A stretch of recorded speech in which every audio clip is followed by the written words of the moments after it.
మీరెక్కడ అవ్వట్లేదు. ఒక్క నిమిషం మాజీ ముఖ్యమంత్రి గారు ఏం చెప్పారు? అక్కడికి వెళ్ళి 2 చిన్న మాటలు చెప్పారన్నారు. మీకు తెలియకపోతే మీరు బయటకు వెళ్ళొచ్చు. ఆయన ఏమన్నారు? 2 చిన్న మాటలు చెప్పారంట. ఒక తల్లిని అవమానం చేస్తారు, 2 చిన్న మాటలు ఉంటాయి మీకు? చిన్న మాటలు ఉంటాయి మీకు? సొంత తల్లి చెల్లిని గౌరవిస్తాం, మీకు అలవాట్లు ఎత్తవచ్చు. మాకుంది బాధ్యత, మా పైన ఉంది. ఒక్క మహిళ చోలికి ఎవరు వెళ్తే వదిలిపెట్టాం మేము. అది మాకున్న సంస్కృతి. అంతేగాని మీరు సమర్థించి ఎవరో క్షమాపణ అడిగారని బాస్ ఒక తల్లి జోలికి వెళ్తే ఎవరిని వదిలిపెట్టాం. Take it from us. ఎవరిని వదిలిపెట్టే ప్రసక్తే ఉండదు మా దగ్గర.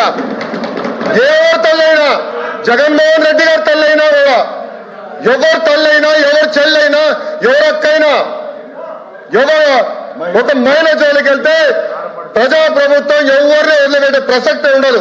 అది మా గౌరవ ముఖ్యమంత్రి గారు చెప్పారు, గౌరవ ఉప ముఖ్యమంత్రి గారు చెప్పారు. మేము ఎవరిని వదిలిపెట్టాం. ముందు మీరు చూస్తారు కదా. ఇది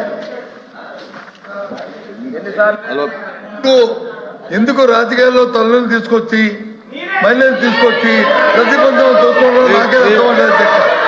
మీరు ఎప్పుడు ఇలాంటి వాక్యాలు ఇలాంటి పోషకాలు చూడలేదు. ఆయన మేము అంబటి రాంబాబు అనే వ్యక్తి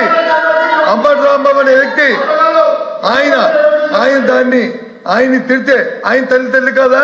ఆయన తల్లి కాదా? ఆయన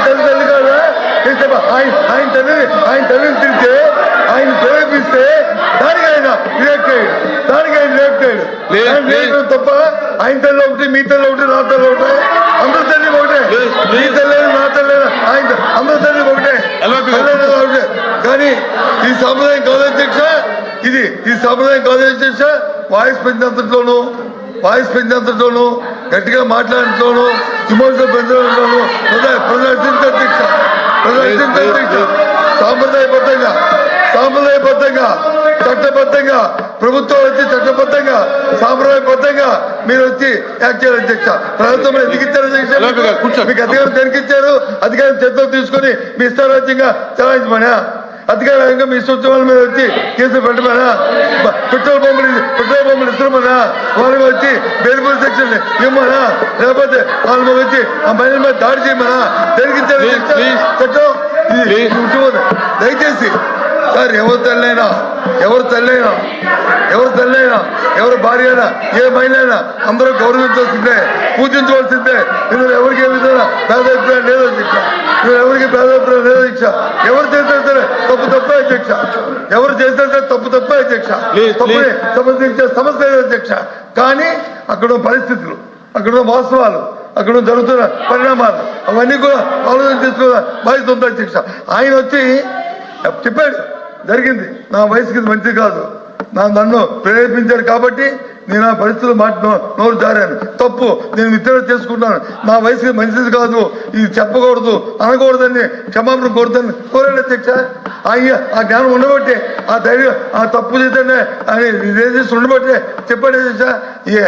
నేను ఎవరిని అందగాని ఎంతమంది మీరు మాట్లాడారు? ఏ విషయంగా ఎంతమంది మీ పార్టీలో వ్యక్తులు మాట్లాడారు? అవన్నీ దేనికోసం ఎక్కడ తీసుకున్నారు? అవన్నీ నెలలో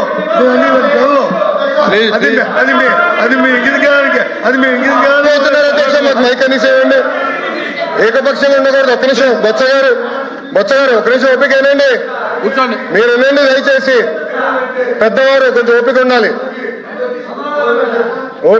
మీకు.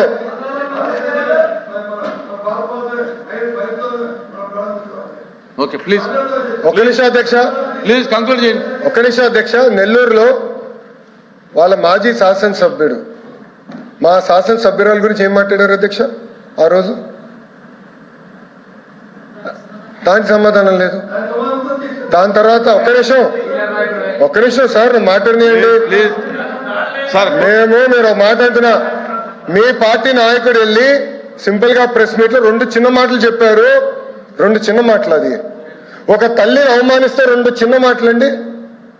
ఒక నాయకత్వం వహిస్తున్న వ్యక్తి మీరు చెప్పలా, మీ నాయకుడు you are not the party president sir, you are not the party president, మీ నాయకుడు అని చెప్పాను నేను.